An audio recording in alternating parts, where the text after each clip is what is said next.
Pray. Lord God, thank you so much for giving us this time together, and bless us as we go about your word. In the name of Christ we pray. Amen. Tell me about God. He's it. He's pretty good. Yeah, pretty neat. Tell me about God. We got two creation stories. What do they tell us about God? What's that? His spirit is supernatural. Absolutely. We got a supernatural spirit. And if we're talking about a supernatural spirit, which of the creation stories is more suited to a supernatural spirit? First one. The first one, you betcha. Because that one has a supernatural spirit that has what? What are the characteristics of that supernatural spirit? It is powerful. And what that supernatural spirit made is everything, and it's structure. It's not just random. There's a structure to what he made. That's exactly right. Calls into being. Boom.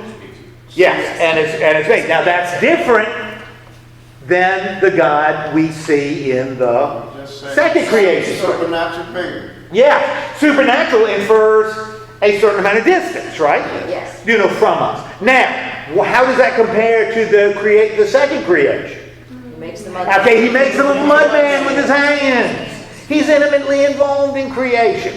If we want to use, and by I mentioned Karl Barth earlier, I'm just going to drop this in because I mentioned his name earlier. Karl Barth, greatest theologian in the 20th century by far, died in 1968. Karl Barth never had an unwritten thought. He's got tons of stuff, most of them in Latin and German and other complicated stuff. But Karl Barth was brilliant. Greatest theologian since John Calvin. And one of the things Karl Barth, and I use this all the time, because this is Barthian. That God has the two perfections of God. That God is perfect in freedom and God is perfect in love. That's Karl Barth. And I think that's reflected in the first two creation stories. We get this free God in chapter 1, where he's supernatural, all-powerful, all-knowing, absolute control. And then in chapter 2, we get this kind of loving God, who not only makes the little mud man, but he does what else? Brings life. Everything. Okay, he makes good. And keep that in mind because that's going to be important tonight. He makes creation for the mud man. Remember in chapter 1, he makes all this stuff that's right. Then he puts human beings at the end. Sort of like the cherry on top of the sundae. That this is the culmination of creation. Makes us feel pretty good. On the other hand, so does chapter 2. He makes us first, and then he makes everything else for us. So that makes us feel pretty good too. So we got both, and so both are reflecting who God is. And I think this is again this Barthian idea of perfections.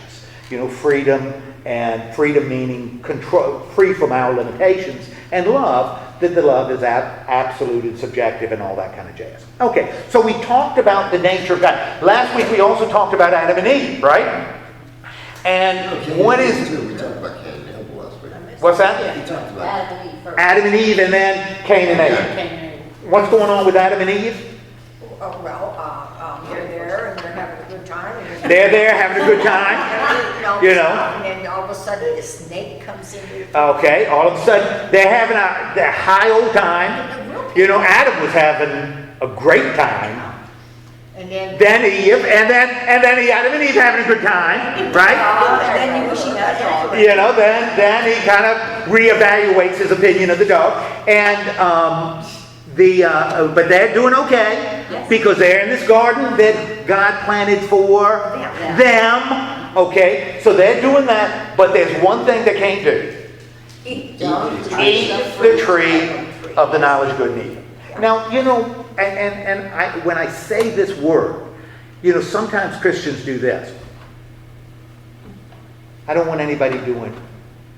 I didn't do that. Would you do that, Art? Oh no, that doesn't look like Art. This is a classic myth. Now, myth doesn't mean it's wrong. No. Myth means it's right. because it reflects reality. But it's a story. It's not a historical event. It's not somebody writing down geological history. This is a story about how we ended up being what we are.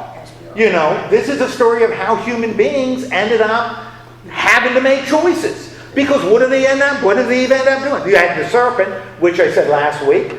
This is a little shot to all those fertility cults that saw serpents as, a special divine figure. Because of then, he's saying the serpent is actually the bad guy in the story. So it's a little elbow to them. And so we got the serpent tempting Eve, and Eve does what? She takes it. And as soon as... What's that? She kind of runs with it. She kind of starts adding her own. Yeah. So we know exactly what's going to happen.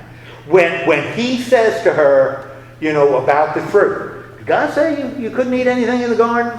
And she said, well, he said, we can't eat this from this tree or even touch it or we'll die. Well, God never said that. She's adding to what God said. And so we, the reader, know she's already doing it. She's already choosing to add to something that is very clear and simple. She's adding her own, putting her own spin on it. And as soon as she says that, the serpent's ears pick up. Because he knows. He's got her. He knows he has it. He knows he has it. Because she's already making stuff up. And as soon as you got somebody whose principles are connected with something that they've made up and not something solid, you are vulnerable. I remember a woman I dated after seminary, when in my first church, who had been very, very active. She was. Yeah, she was very active and had gone to a college. We see a similar parallel story here.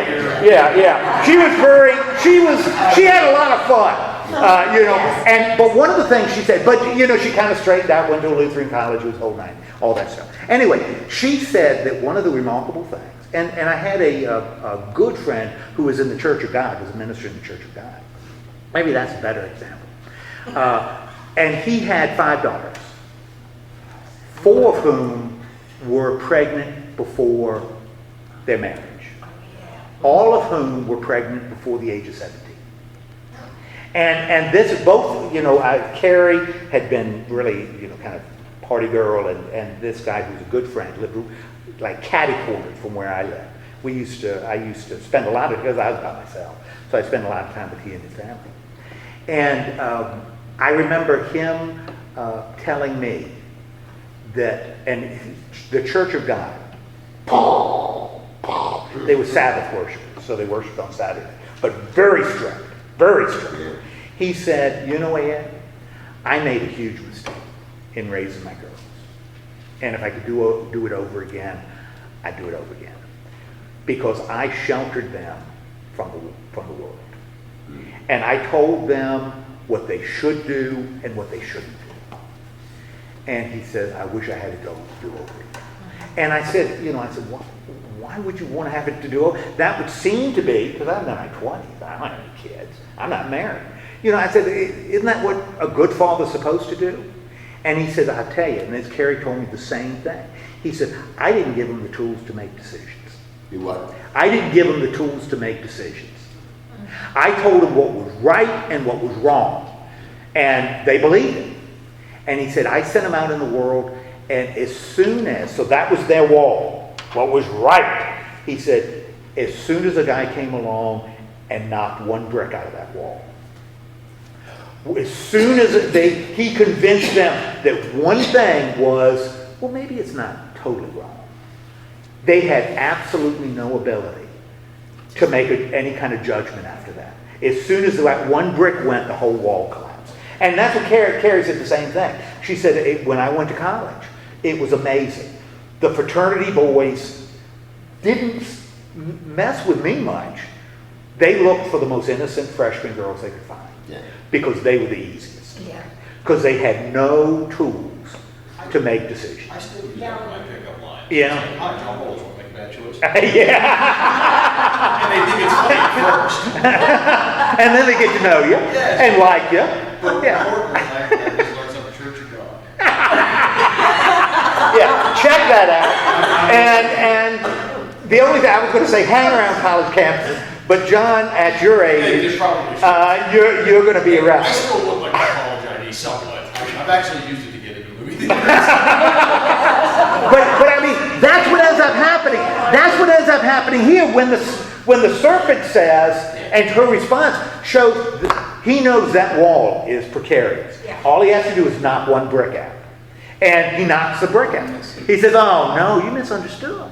Well, she's making it up anyway. You misunderstood. That's not what God said. You know, if you eat this fruit, what's going to happen? You are going to be so smart. In fact, you are going to be like God. And in fact, that's why God doesn't want you to eat that fruit. Because you will be like him as soon as you take a bite. The wall, Come down. and what does she do? She eats it. And what does Adam do? He eats it. And all of a sudden, what happens to him? Realize. Everything changes. Everything changes. It says their eyes were open, which is kind of an interesting way to word this if you want to think about it. Then it doesn't say their eyes were shut by sin. Their eyes were open, and all of a sudden, those rose-colored glasses they were looking through didn't exist anymore. And you know what they saw? Two naked people. Yeah. Two naked people. And, you know, like in that Seinfeld episode, naked, not in a good way. You know, not in a good way. You know? Does this story kind of hint that God has to make these kinds of choices every day? Well, You know, in other words, like, yeah, he's above us, but, you know, he has to do Yes. these kinds of things all the time. And he was trying to shelter us from that. That's exactly right. That is exactly right. To put us in a place where we can be innocent. You know, we can be innocent. And that's what the garden was. This place of innocence. Actually a place of absolute, complete freedom. Because, or should have been. You know, because there's no option to do wrong. You know, but as soon as you say one tree that you can't eat, now you got a problem. And again, if we look at this as a biological story, you know, there are all kinds of red flags that should be popping up. But if you look at it as a story with a meaning, well, Daddy, you know, why do I make mistakes? If God made me, why do I make mistakes? Well, son, let me tell you the story of Adam and Eve. Yeah. You know, let me tell you the story of Adam and Eve. You know, this was not what we were intended to be, but it's what we chose to be. You know, some people look at the story of Adam and Eve and say that's when humanity grew up and stopped being children. Maybe. I don't know. That sounds like it's a good thing. I don't think the story was ever intended to be a good thing. You know, seen by people to be good. That's certainly what happened. All of a sudden we had to start making choices. And as we see in God's response, we make the choice, we also do what? Pay the price. You know, and if we make the choice, if we're going to choose good from evil, you know what? When we choose wrong, and guess what? We always choose wrong. We pay the consequences. There are consequences to be paid. If you choose wrong. Well, but you know, when you look at the world, there doesn't seem to be any pure, right answer. There's always a blending. All of a sudden, we're in a world of gray. We're not in a world of black and white anymore. You know, it's a gray world. So everything is a mixture. And there are consequences. And the consequences for Adam was, you can't just walk out into the field and eat until you're full. You're going to have to actually grow stuff. And Eve, you're going to have childbirth, and it ain't going to be good. And yet, that's the way it's going to be. You know, and serpent, I'm going to take away your legs, Oh, that's right. and you're going to have to crawl on your belly. Again, let me put a shot at these fertility, you know, cults. You know that the very nature of your God, because it's a snake. You know, he's a snake. because he's cursed by God.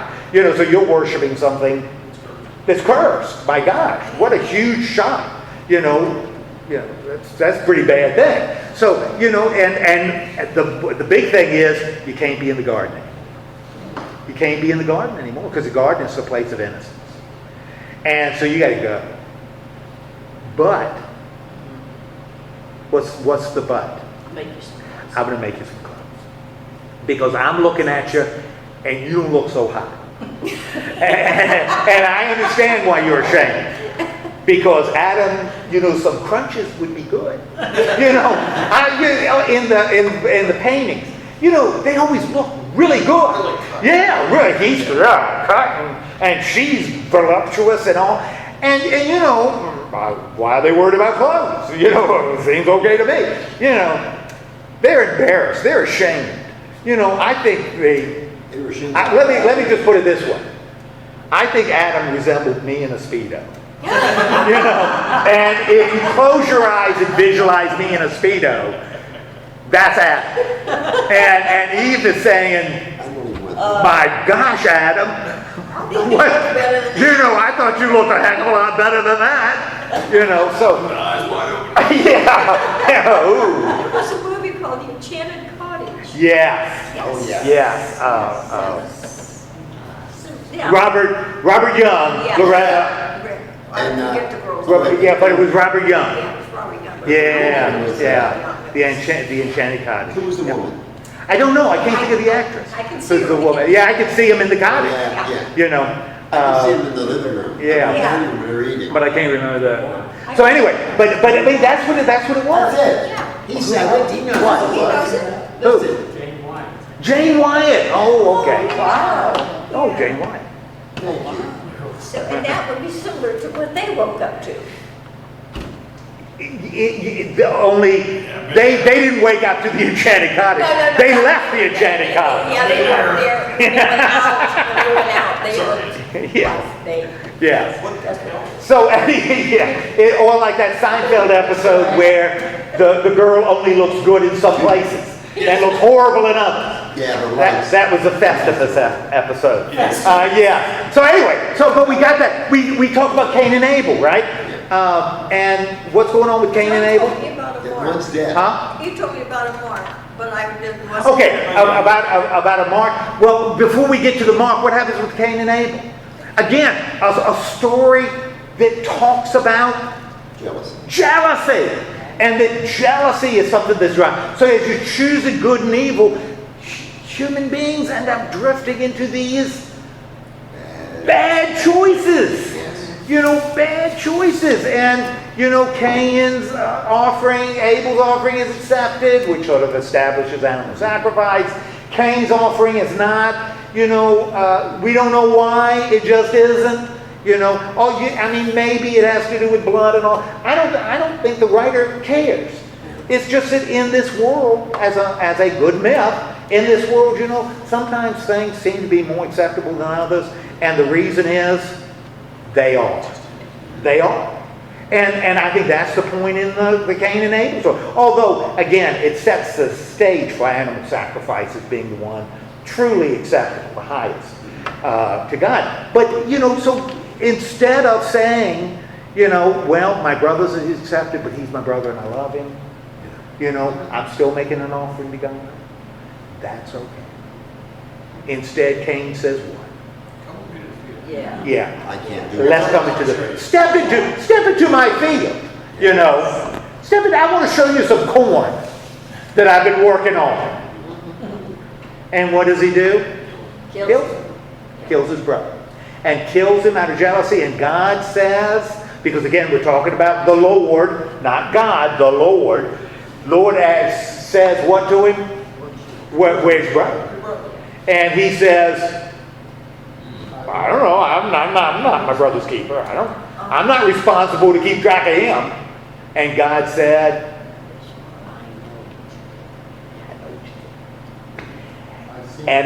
what's that? I've seen what happened. I've seen what happened. In fact, the soil you till has your brother's blood, and that soil itself is crying out.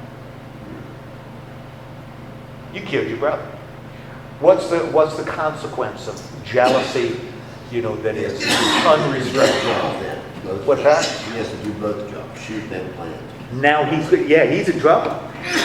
Now he's going to be a wanderer. He's going to be, which again, kind of says, that's a good point, Art. I hadn't really thought of that. This wandering idea is going to be really important for the Hebrew people. What? I don't have any coffee made. I don't think I have any. But we don't have, so we got this issue. He's a wanderer, and he says, my gosh, which again makes no sense if we're talking about history. He says, you can't do this to me, God, because what? People will kill me. Yeah. Gee. He's kind of cut down on the number of people that could kill him. It's got to be his mom or daddy. That's right. Well, see, that's why you can't do that. Don't do it. Please don't do it. People will kill me. Well, if people, and God says, you're right. I'm going to protect you. And I'm going to do, how am I going to protect you? I'm going to put a mark on you. What is the mark? I don't know. But I'm going to put a mark on you. And that's going to tell those people that if you mess with this guy, you're messing with me, and it's going to be 7 times worse than anything you do to him. You're going to suffer 7 times worse. So God again protects him. So we've got human beings now making choices for themselves and kind of going downhill. Now we talked about a lot of names. Sandy, you weren't here, and I was sorry because you're kind of really interested in the names. Yeah, really. And there's some names like. And Rick wasn't here, but Rick knows the names. Methuselah, who lives a long time. Enoch. That was his What's that? ministry to live all that long. David, the one with the sword. Dauber. What was his name? The guy who made the sword. Lamech. Lamech. And his sword. And that's Lamech and his sword becomes really important because Lamech says, God says, if you mess with my granddaddy, you'll get 7 times worse. Now that I got my sword, if you mess with me, it's going to be 70 times worse. Because I got a sword. Again, human arrogance. Human arrogance. You got Enoch, who was taken up to heaven, never died. Pretty important. We got Jubal. Wait. Go for a joy. Go for it. We got Jubal and Joy's fascination with alcohol. It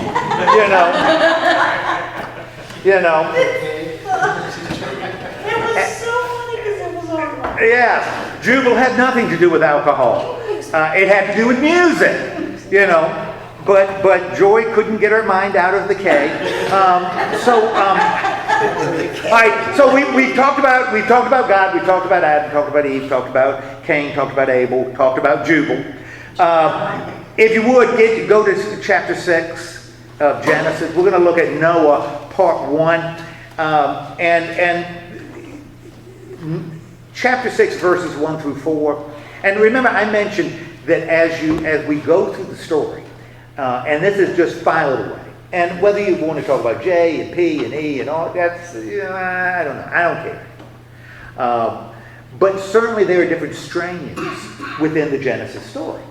And we saw it in the 2 creation stories. That one has a God that is more intimate and one has a God that's more detached. And one of the ways you can tell that is that what they call God. And in like the first chapter of Genesis, God is called El, which is the Hebrew word for God. And in sort of not unlike the Arabic word Allah, which is Semitic. That's a Semitic language too. And so that's the word for God. That's what God means in Arabic. El is God in Hebrew. The name for God, though, are those 4 letters you're not supposed to pronounce. And when we see that as the name for God, we usually see it as Lord. So when in English translations you see God in Genesis, usually it's coming from one source. If you see Lord from one writer, and they have certain characteristics, the other one, when you see Lord, is coming from another, because it's a different name for God. And we're going to see that really highlighted in this first story having to do with Noah. Okay, it's really kind of cool. And like I told you last week, instead of dividing like they did in the New Testament, having 4 Gospels that tell the same story but from 4 different angles, instead of doing that, they combine these fragments instead of grouping them all together. Kind of combine them into one story. That's why you have 2 creations. Instead of having 2 different books, each with 1 creation, they have 1 book with 2. Okay, then you wouldn't have something 50 chapters. You'd have 2 books that are 25 chapters. You know. Okay. Anyway, so we've got chapter 6, verse 1. We got a really odd story, and we don't need to go into details.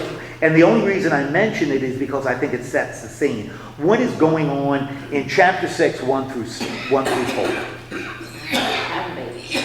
They're having babies, but it's not a wholesome baby having time, right? What's going on? This is what happens in Mayberry when everybody has met Jubal Foster. This is what happens in Mayberry. What ends up occurring? Lots of Jubilee. We have a lot of Jubilee, particularly experienced by the sons of God. Yes. Oh, You know, and the sons of God are, remember, I've talked about that before. God, we see this vision in chapter 1 of God being Lord of the heavenly court, and these are the people in the heavenly court. You know, that's the ones he's talking about. So these guys in his court are doing what? Doing what God says. Hubba da hubba is what they say.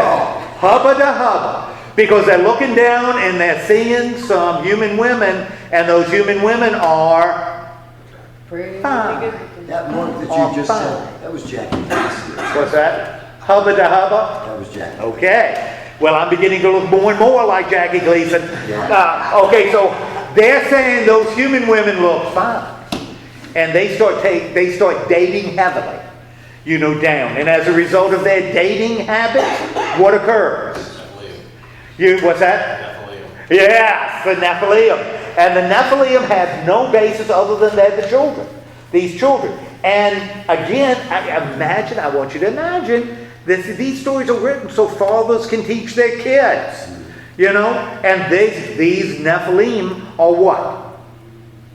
The heroes of an old. You've heard of these stories about great heroes in the past.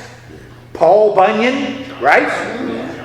Yeah, giants in the land, the great heroes, the warriors of the past, because warriors of the past were always tougher than warriors now, right? They're always bigger and stronger and stuff. I mean, nobody walks around with a big blue ox anymore. You know, you got to go back. And that's what he says. You remember those stories? This is grounded in the Bible, you know, these stories. It also shows what's happening in creation. Then we got the sons of God, the members of God's heavenly court coming down and mating with women. Yeah. It is what? It is a frat party, is what's happening Not here. what was intended. What's that? Not what was intended. Not what it was intended. It is not a good situation. And God, in God's own way, makes the determination that he needs to do what? Get rid of the clubs. He's got to, and I'm using a biblical phrase, he needs to nip it in the bud.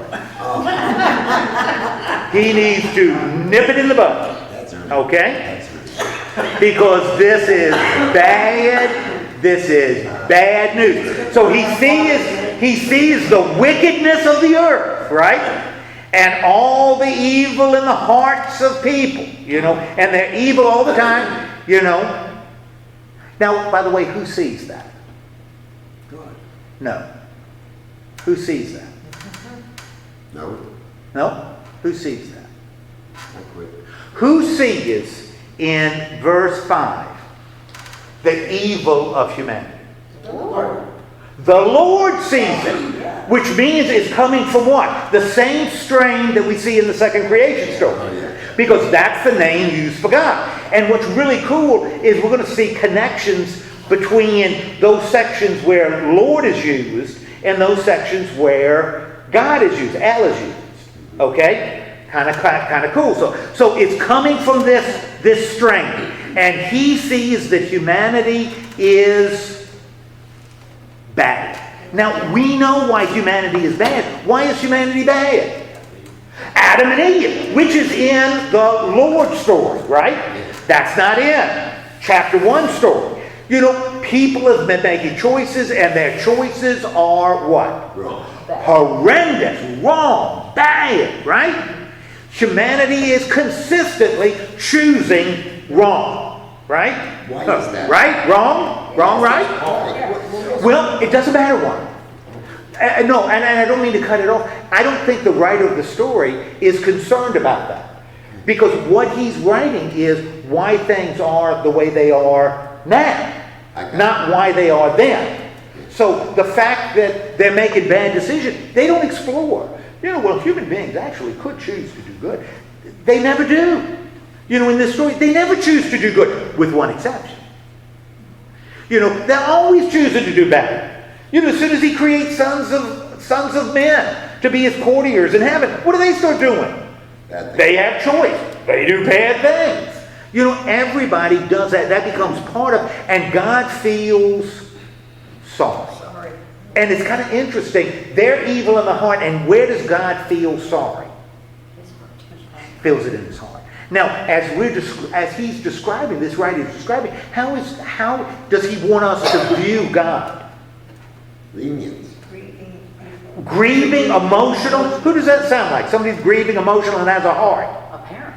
Yeah, it sounds like a parent. And parents tend to be, in most cases, some cases they are. Parents tend to be human, right? Tend to be human. Now, there are some parents who are alien. And I understand, you know, but most parents are human, right? And so God is personified. You know, he has these human characteristics, which sounds like the guy who is making a little bun man, walking through a garden, has a conversation with Cain. You know, this is a God that's hanging out. Yeah, is really intimate because he is wandering around his creation. Anyway, what does God decide to do? He is going to blot out from the earth what? What do we mean? He is going to wipe out human beings. Because human beings stink on ice. Yes. They do. But what else does he decide he's going to wipe out? Oh, He's going to wipe out animals, and he's going to wipe out birds, and he's going to wipe out creeping things. Now, why in heaven? That sounds grossly unfair. Right? It does. You think it's unfair, Chris? To the animals. Yeah, because you're an animal lover. God is being unfair. Why is this absolutely and completely consistent with who the Lord is? Because he created them for us to use. Exactly. So we're misusing him as well. Look, remember, he created in the second creation story, he created us first and everything else for us, right? And if we're not here, What's the sense of having? what's the sense of having everything else? It's not the second story where we're in charge of it all. Because you could take human beings out of that picture, you know, and everything might run better, you know. But in the second creation story, you take human beings out, there's no reason to have cows and ducks and chinchillas and Bichon and those Why things. is he in trouble? There's no reason to have that. Okay, so anyway, we're gonna do. He's going to determine that he's going to wipe everything out. But like I said, there is a guy named Noah. And Noah becomes a sign of grace in the story. Because everybody else is rotten to the core. Except Noah. And it's really interesting when you look at verse 9. What does the writer tell us about Noah? That he was just a man, but he's perfect in his generations, and he walked with God. And walk with God. Now, right now, a flag should go up. Boom! Based just on what Sue said. What's the flag that immediately goes up? One guy. What has the organizer done? Okay, you're right. Even more technical than that. Who was, what's that? Okay, it has to do with God. Remember who was disgusted by human beings? They decided to wipe them all out? God. No. Yeah. The Lord. The Lord. The Lord. Noah is walking With God. with God, right? And so what do we have? We got a shift.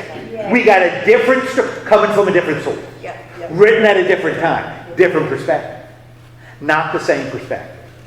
You know, the writer, because the name for the deity has shifted from those 4 letters to L. That's right. And what the writer has done is he's combining these stories.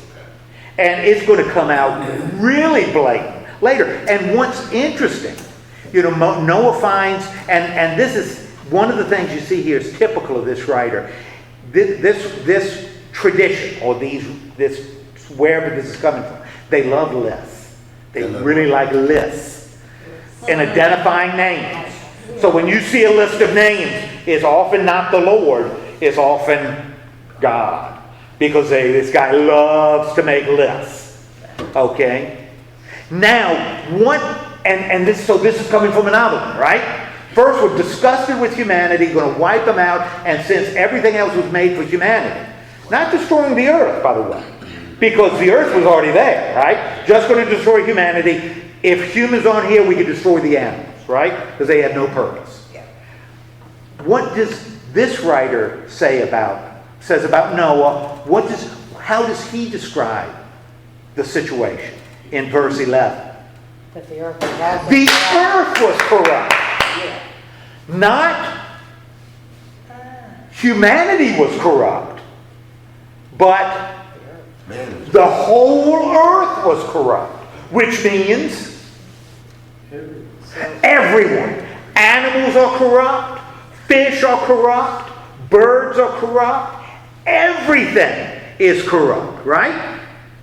Now, what has occurred within God's creation? If everything in the world is now corrupt, everything, what has occurred? Looking at the first creation story, what has occurred in this very structured, very organized creation of God?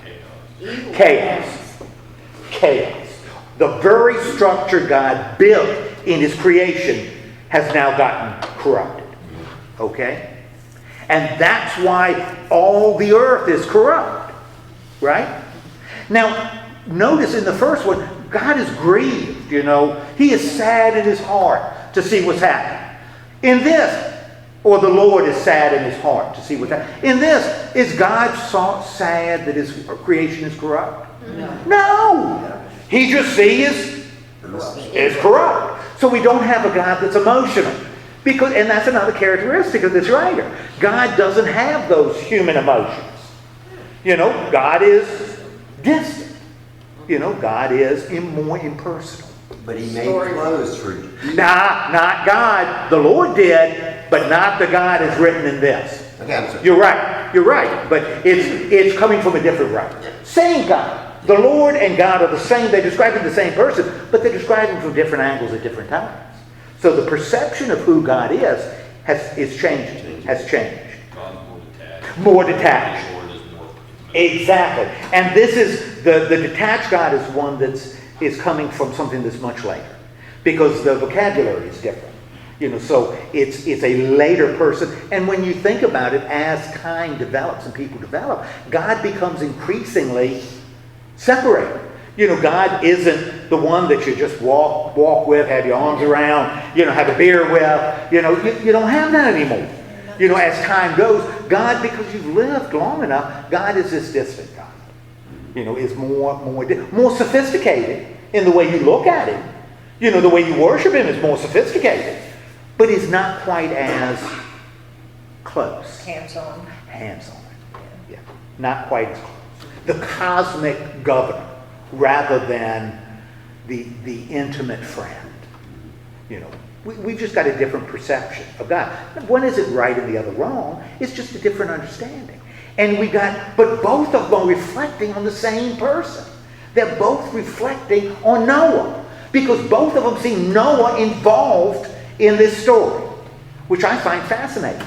You know, that both of them have Noah involved. Okay, so God sees it's corrupt, and He's going to do what?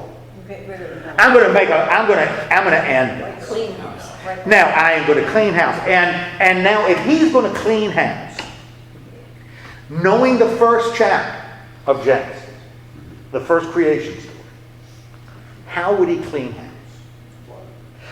Why a flood? Well, because that's what it was kind of created from, this seed, this dark seed. Remember, in the beginning was water. It was water in the beginning, symbol of chaos, right? And God, the first thing God did was create light, and then the next day He put bubble in that water. Put a bubble in that water. And how does God, because chaos is already reigning on earth. You know, there's a chaotic earth. What then can God do? And the only thing protecting earth is this bubble that God has created. What can God do?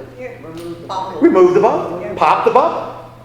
Pop the bubble and let the water in. Just let the water take over, and everything becomes chaotic again. Right? All right? And that's but one person found favor in His sight. Noah. And that becomes a sign of grace. So He's not going to let chaos take complete charge, right? So He tells Noah to do what? Build a boat. Build a boat. And again, typical of this writer. And it's not just one. I'm going to say one like it's one person. But it isn't. It's a whole bunch of different people. But they're all using the same style. Yes. Typical of this style, what does He do? God doesn't say, or the Lord doesn't say, build a boat. Or God doesn't say, build a boat. What does God say? Tells them what kind of wood to make. Yeah, get some cypress, over here, and you make rooms here, and you got to get pitch, and this is how long it's supposed to be, and this is how wide it's supposed. Typical this list, these details, which this writer loves. He just loves details. Is that the word cubit? Yeah, cubits. Measure. This is how big it's going to be. He gives all these details, and now we know what is God going to do. Since He's telling Noah to build a boat, what is God going to do? He is going to release the waters from above the earth and below the earth. And so the bubble is popped. Is going to be popped, right? And so what He's doing is a reversal of what He did in chapter 1. He's reversing it, right? Now, if there was a historic Noah, fine. That's fine. That doesn't bother me at all. That's great. If there weren't, that's fine. Doesn't bother me at all. It's okay. Either way, it's fine. Because the power of the story isn't that there's a human being and how did he get all the animals on, and all the variety, and that include bad animals, and we got to include bacteria, and you're missing the point. That's not the point. And I'll tell you something. Almost every ancient culture has a flood story. John knows this, right? Native American as well as Middle Eastern as well as Middle European. Yeah, now somebody would say, that means there must have been a global flood. Maybe, but the geological evidence doesn't show it. Odds are all of them viewed water the same way as a, especially live water, as a chaotic force. And so floods are signs of punishment. Floods are signs of, that's a bad thing to happen. So flood stories are not unusual in the ancient world. But so if you want to, that's fine. There's no problem. If you want to watch specials on we found the ark, that's fine. I'm going to build the ark in a field, and people are going to come and see it. That's okay. That's okay. Yeah, that's okay. If that's just the one thing though that I caution you against is one of the problems. There's I'm dropping all kinds of theologians. There's a theologian named Jacques Ellul. And one of the things he says, he's written a lot of stuff, but one of the things he says is there's a real difference between a picture and a story. And he says one of the reasons why God encouraged stories, word, as opposed to images, is the difference. Because you can read a story, and the meaning of the story can apply at any time.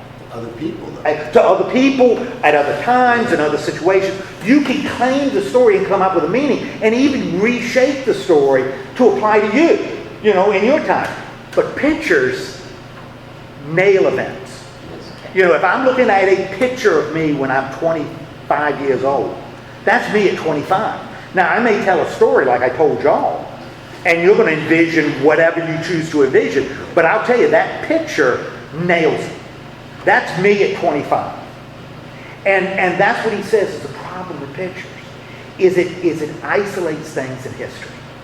And so instead of having a meaning that continues to grow and speak to people, you have an event that's nailed at a certain time.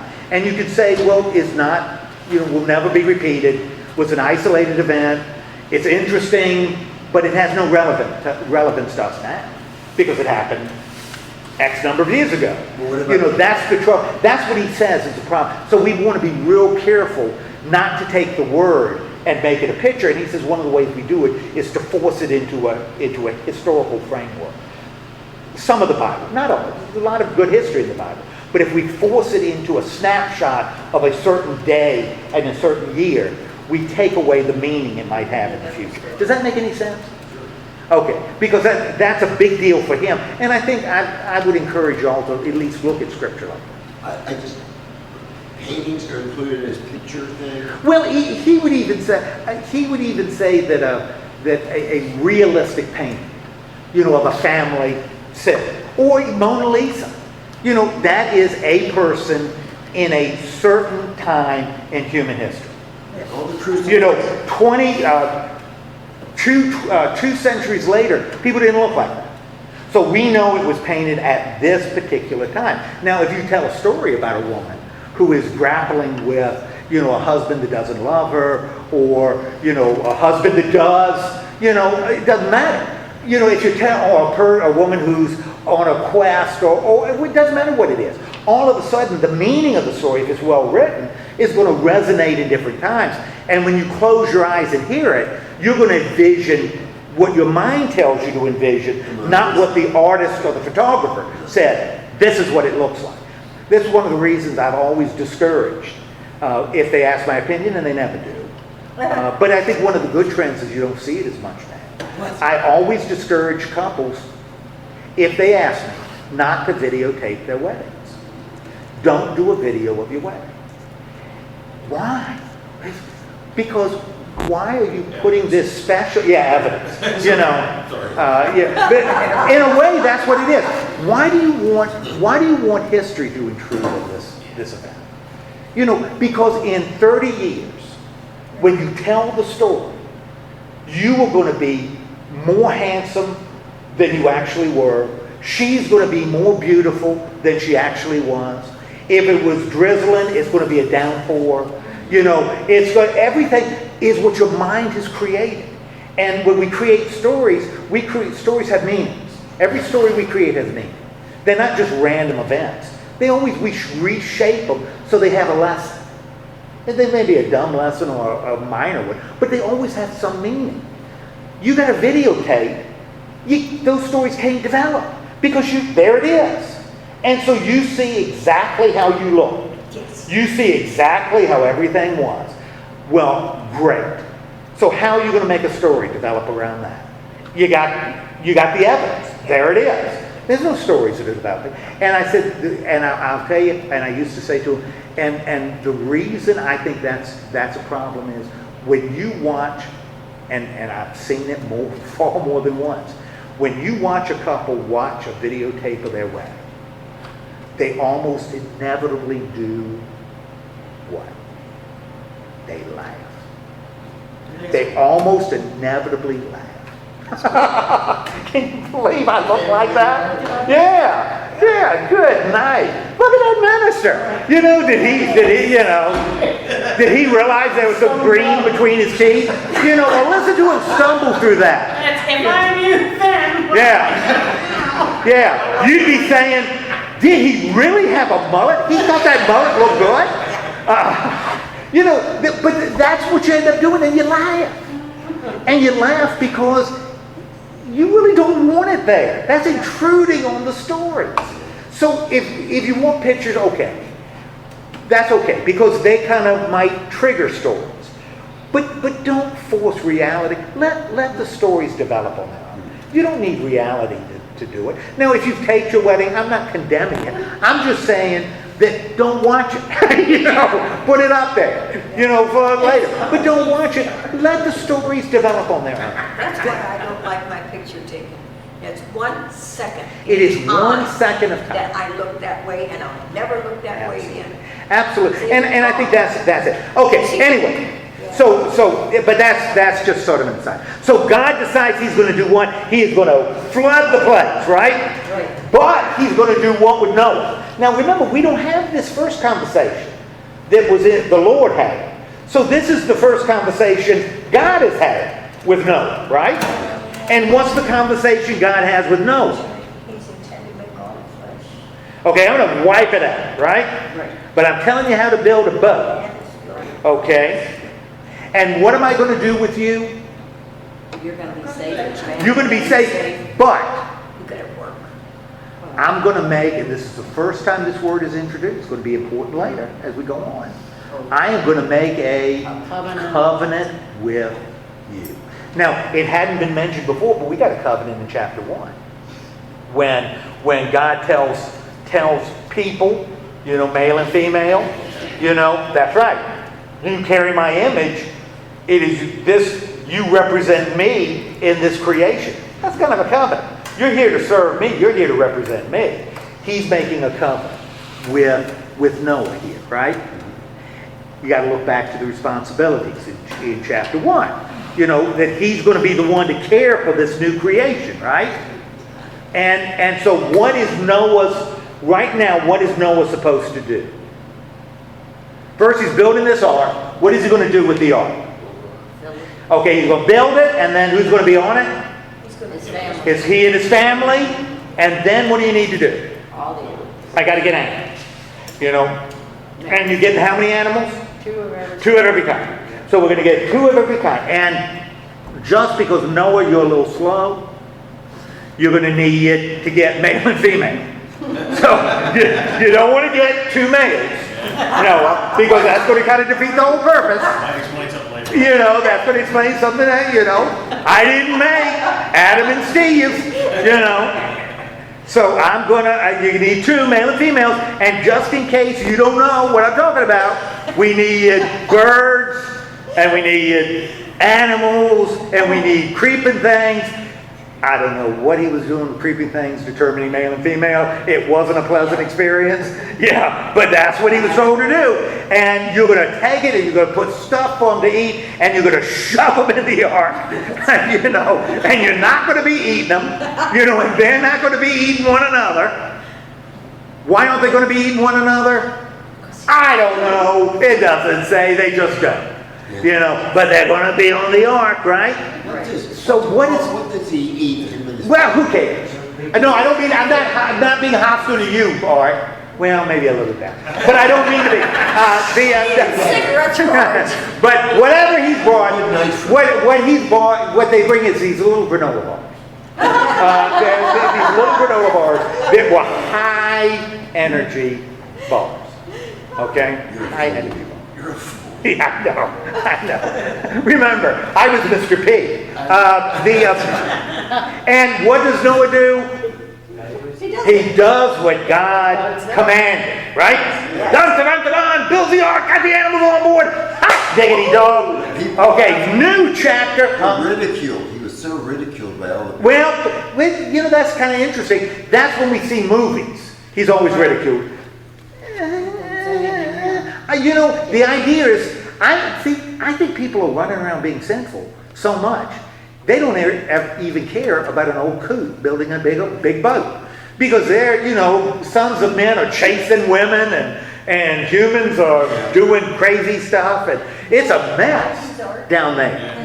Now, yeah, we got a new chapter here, right? Because we finished the old, and we've got because remember, God told Noah what to do, but The Lord hasn't told Noah what to do in another stream. So the Lord, it seems like we're starting over again, right? Because because this writer doesn't care about dimensions, he's not going to tell him the dimensions of the ark and what it should be made of and what you cover it with. Instead, he just says, go into the ark, right? And who should he include in this ark? Who does the Lord say to include in this ark? You and your house. Oh, you're going to get your household. Get your sons and daughters on that boat. And what else? 7 of every. Oh my goodness gracious! 7 of every clean animal, and 2 of every unclean. Ooh. Oh, that's the first time. Now wait a minute. Which historically is right? 2 women on the boat. Yeah. Yeah. Oh!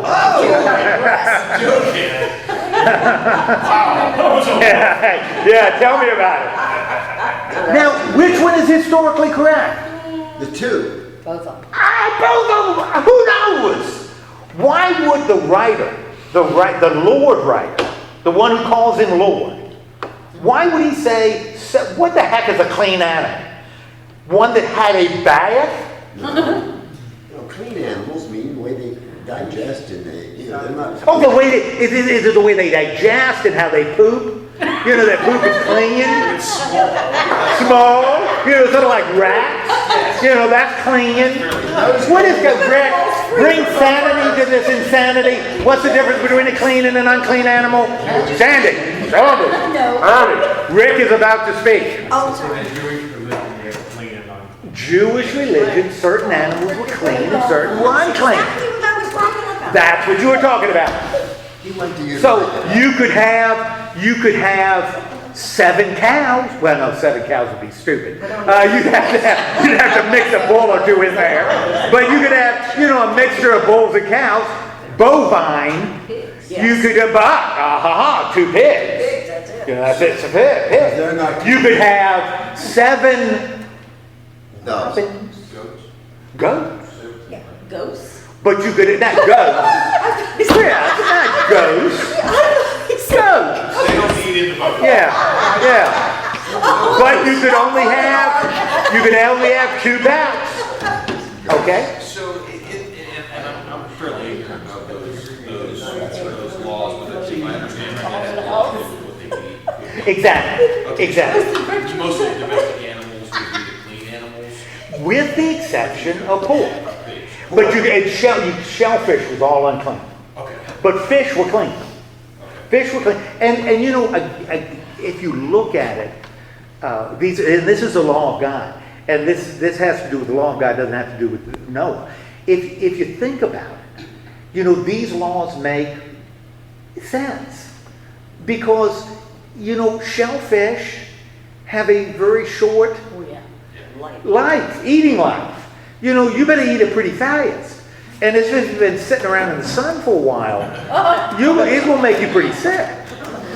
So the things that are generally considered unclean just so happen to be stuff that makes you can make you sick. Yeah. Just like pork that isn't cooked well. In the day, you got all kinds of issues with pork. And so what's exciting to me as you look at the law isn't that, wow, God must really be smart. He said no pork in 1,000 years before Christ. Boy, he really knew what he was doing. What's exciting to me is that the people, as they were organizing their society, saw this as part of God's order. That God doesn't want human beings to get sick. And so it's not just, King Ed saying you shouldn't eat pork. But God himself said, don't eat pork. Whoa, that's pretty powerful. That God wants me well. Not the king, but God wants me well. That's a powerful witness to God. Now, nowadays, do we say, well, we still can't eat pork? Well, no. You're missing the point. That's not the point. The point isn't that for some reason that nobody fully understands pork is bad. I don't know. It just is. That's not the way we're supposed to read it. We're supposed to read that God cares enough for us that when pork is full of parasites, we shouldn't be eating it. Yeah, don't eat it. Don't eat stuff that's going to hurt you. Don't eat what? Puffer fish, unless you know the tiny little place, the part you can eat. That's right. Don't sit down and chow on it. That would be, like I was saying, that is the law of God. It doesn't mean that God has his egg, but he cares about it. Anyway, so so we got another one here, the Lord speaking. And he's got 7 and he's got 2, and now it's 7 days, 40 nights, numbers become important, 600 years, all this kind of jazz. What does Noah do? That's what he's told. He does what he's told, but notice when he talks about doing what he's told, beginning at verse 7, we have shifted back to, what is the name? Not the Lord anymore. We've shifted back to God. So now the deity is called God. So we kind of got to go back to the 2 by 2, story. We don't worry about the 7. One of the neat things I think about with the clean and unclean is the fact that 7 is a perfect number, and ancient people love perfect numbers. What I think is really cool about this saying, clean and unclean, what that's suggesting is that even before the Jewish law, and the Jewish law is going to define what is clean and unclean, even before the Jewish law, this concept was back. So again, a child comes out. Why are some animals clean and unclean? Well, the law says it. Well, why is it in the law? Well, this goes back to the very beginning. This goes back to Noah. Ancient time, prehistoric times. There was always clean and unclean animals. This isn't something that somebody just made up. This goes to the beginning. Now, that's powerful reinforcement for Jewish law. Okay, so they get in the boat. What ends up happening? Again, we're back to this God story. What does God do? Turns loose the water. Yeah, water. Releases the water, right? And the earth is Wet. absolutely covered. And again, 7 days, it could be, 7 centuries. 7's a perfect number. It's almost like an indefinite number. 7 is just what you use to describe something that is perfect. So this is a perfect flood. Everything is covered for 7 days. Now, how is Noah described? And again, this is the God guy. What is he going to give us? Going to give us his age. Yeah. Going to tell us his birthday. How in months. Because this is typical when all of this breaks forth, because he's a bean counter. This God guy. He loves lists and details. All of a sudden, all this structure that God has built in creation is now gone. And everything is on the boat, right? Just as God told them, but now we're back, because if we look at verse 16, we're back, because when you get to verse 13, right, we've already got flood, right? But in verse 16, we've got the Lord doing what? Shutting them in the ark. So, all of a sudden, we kind of going back to another story. We don't have a flood yet, unless somehow this boat is floating with a door open, which is usually a problem with boats. You don't float boats with a door open underwater. You don't do that. So, and if you want to save some of the animals, it's not like God says, I'm going to, eliminate the bubble. Water's going to come from the sky. Water's going to come from down below. The whole earth is flooded. Gosh, I forgot to tell Noah to get on the boat. My bad. It's on me. You don't do that. You got animals paddling around, and God saying, whoops. Yeah. What you did have is a lot of unicorns paddling around. You can see their little horns coming up over the water. And this is what happened to the dinosaurs. Nice. Yes. All right, so we got another story here, right? So he closes them up in the ark. Okay, the Lord has done the same thing God has done, except God didn't close them in a boat. Because God is kind of distant. The Lord, though, he was the one that pushed the hatch shut, right? He closed them in because the Lord is close and God is More distant. Okay. And so we have flood. And how long is the flood? 40 days. 40 days. The water increased. And the ark is doing what? Floating, right? And everything is covered. And chaos is supreme. With an asterisk. And the asterisk is an ark floating on the water. All right? What happens?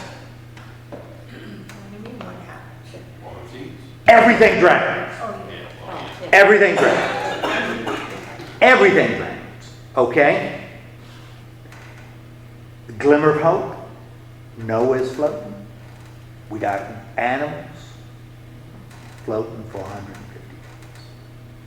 What happened at the beginning of chapter 8? Now I'm thinking Noah is pretty sick of these animals. And I am not thinking the animals, yes, this is not, the aroma of the ark is not anything to write home about. Because he's been floating there for a while, right? Plenty of water to wash. Yeah. Well, salt water. He didn't have much. Yeah, a lot of salt water. Now, he's got all these animals. What does God remember as Noah floats? Remember him and every living thing. They're on the ark, right? And so what does God do? Amazing. Causes a wind, a ruach. Yeah. You know, the same thing that hovered over the face of the deep when? In creation. And the Spirit of God hovered over the face of the deep, the wind of God. What's happening here? Same thing. This is recreation. Yeah. This is a recreation. Not breath of life, because that's the God that breathes in life. But it's the Spirit of God that is hovering over the deep, like we've got at the very beginning of chapter 1. So what is God doing? He is recreating the earth. He is reestablishing the bubble. Yeah. He is reestablishing order in the midst of chaos. Okay? After 40 days, you know, the water is abating. Mountains are appearing. After 40 days, what does Noah do? Sends out a raven. And the raven flies and flies and flies and flies and flies and finds no place to so it comes back. Right? Ooh, bad sign. Still too much water. Of course, 7 days later, because 7 is a perfect number, what does he send out? Dove. He sends out a dove. Dove flies and flies and flies and flies and returns, but returns with a stick. And what does that mean? Plants are growing again. But as Noah looks out, nothing but water, chaos. So he sets loose, 7 days later, sets loose another dove. And it flies and flies and flies and Doesn't come back. never comes back. Doesn't come back. Never. Which means we've made it. We've made it. And again, the guy is going to give us his age and numbers and all this stuff because he loves to nail times.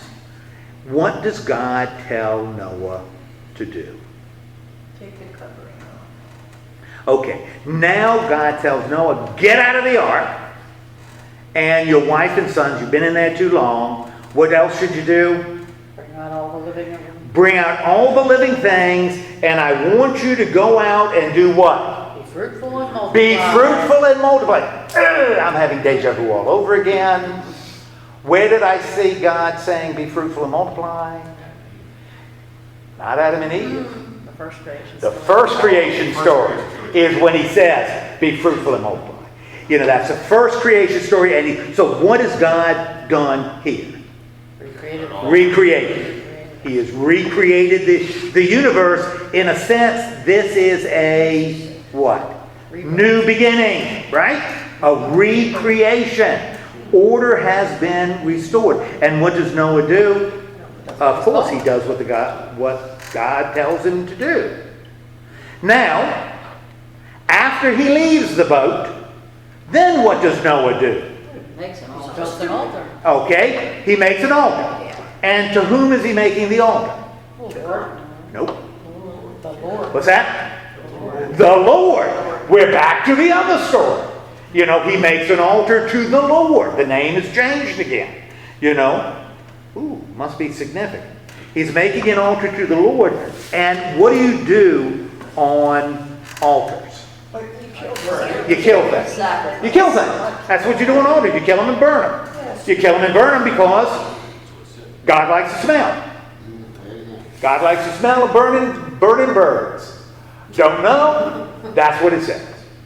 Now understand, sacrifice becomes really important because in the day, if you take your bull and sacrifice it on an altar, that's a big sacrifice.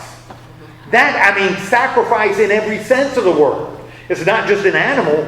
That is, man, it's your survival, is that bull. And when you sacrifice an animal on the altar, it is a genuine sacrifice. So the fact that you're that's why human sacrifice became something, if you really wanted to please God, sacrifice your son. That's the most valuable thing. That's more valuable than the bull out there. You know, sacrifice him. That shows you really are dedicated to God. You know, that's really going to impress. And that's, you know, that's what a sacrifice is supposed to. Makes you suffer. Makes you know that God is a demanding God. You know, you don't give him something cheap. You give him something really valuable. Okay, so he builds an altar and is going to sacrifice to God. Lucky that this story, lucky that in the Lord's story, there aren't two of every kind. Yeah. Because we'd have a problem here. That's right. Because, you know, let me sacrifice the bull. Oops, now I've got one cow. You know, so you got a problem. So the Lord says to sacrifice. And that's what Noah does. And God finds the sacrifice what? Pleasing. Pleasing. Smell the pleasing odor. Pleasing in the sight of God. And Noah and God and the Lord makes a decision. And again, related to the second creation story, what is going to change in this new world?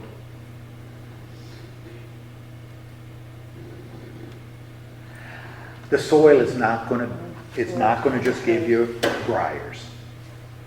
So the soil is going to be productive. And also, I am not going to do this again. I am not going to do this again. Okay. So, we got the story. So, Noah in this part of the story, who is Noah? What's really the only thing we know about Noah? Just he's a righteous man. That's it. He's a righteous man, and he's And righteous from the man. beginning to the From the beginning end. to Because the he end. obeys God, righteous at the beginning, obeys God, does everything God tells him to do, or the Lord, depending on which one you're looking at, even to the point of sacrificing animals at the end, building an altar and Yeah, he sacrificing took animals. care of all their time. Yeah, well, see, that's why, and the purpose of the story is, who cares?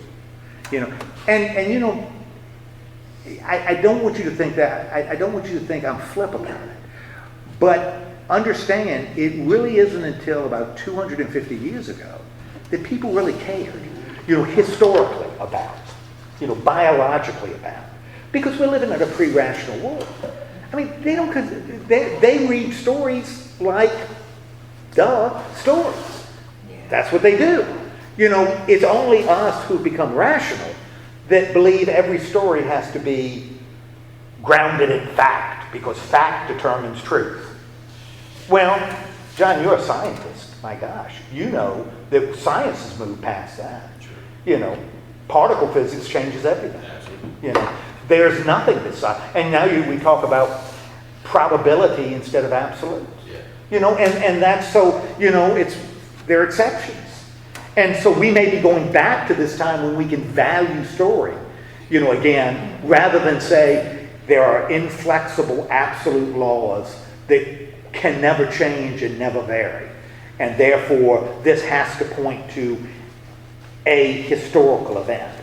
It's We always don't- funny because the non-scientific people are always the ones who want that grounding in science. Yes, You know, that's right, that's right. And science, and that may have been the case 100 years ago, but it isn't the case anymore. Because you can't ground, everything is fluid. Everything is fluid. And that's the biblical message. That's why stories have meaning. That's why these stories have meaning. And that gives us freedom because we can start interpreting it. We don't have to start proving it. We can just let it stand on its own and interpret its meaning. And that's exciting. Proving it is boring. I think proving it is boring. But interpreting it, what does this mean to me? Wow, that's good. Any questions? Let's have a word of prayer. I've kept you too long. Lord God, thank you so much for giving us this time together. Bless us as we go about our living. And particularly for the ladies here, if you see any of the sons of men coming around, resist their allure. Just resist it. In the name of God, we pray. Amen. Would you please tell me Noah's got Shem and Ham?